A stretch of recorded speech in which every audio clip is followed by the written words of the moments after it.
Hola, buenos días. Vamos a hablar de Unidad 6. We're going to talk about Unit 6 today. And I want to direct you to page 318. You'll see a bird on that page. And this will probably be a bird that you've never seen before. It's a very cool bird. This bird is called a quetzal. Quetzal comes from Guatemala, and it's the national bird of Guatemala. It's an extremely rare bird. And one of the interesting things about this bird is its ability to represent the people of Guatemala, because this bird is a bird that only lives in the wild. You can't cage this bird. If you Some birds are like a parrot. It does well in captivity. I'm not sure if it does well or not, but you can put it in a cage and it will survive. Quetzal does not. So these birds only live in the wild. They're meant to be free, and they're incredibly rare and they're incredibly beautiful. They have green feathers that run very, very long down the tail end. So amazingly rare, beautiful birds.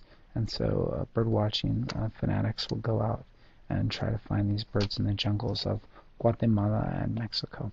So it's the quetzal, and it represents Guatemala. If you look on the money of Guatemala, or on their escudo, like their um,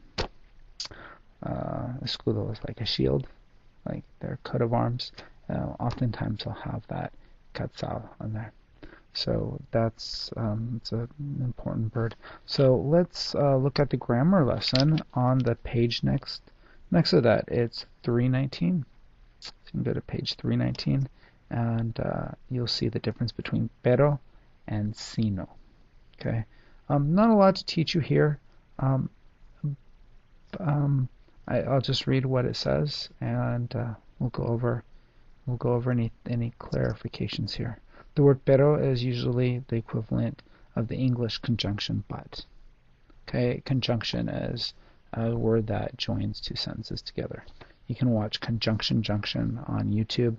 It's a great video, cartoon video, and clear up the grammar point if you've forgotten what a conjunction is. And it's a cool video. I grew up with uh, Grammar Rock. Okay. However, there is another word in Spanish, sino, that also means but. Sino is used after a negative in order to offer the idea of an alternative. Not this, but rather that. And so I would just clarify that.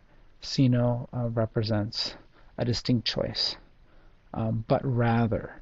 Okay, when you want to clarify, not this, but that. Okay, but rather this, you're going to use a sino instead of a K. Okay, so sino and pero both mean but. However, sino is a more like but rather this. Okay, so you can look at that and I'm going to study that. Again, sino is used after a negative in order to offer the idea of an alternative. Not this, but that. All right, pretty easy. And then on page 320, we're going to talk about clauses. Again, we're trying to get you used to using subjunctive, using it, using it, using it.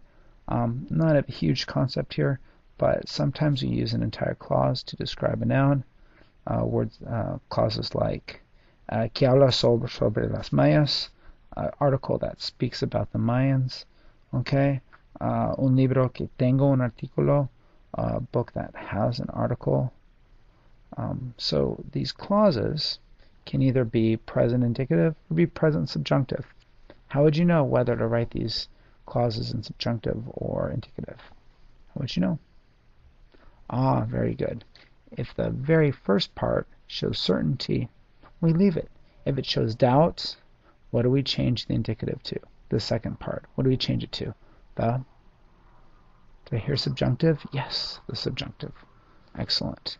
That's all that's talking about. Not a lot of new things here. I really get that concept of pero and sino down, and then continue to work on that subjunctive, and you'll be just fine. All right, have a great day. Bye.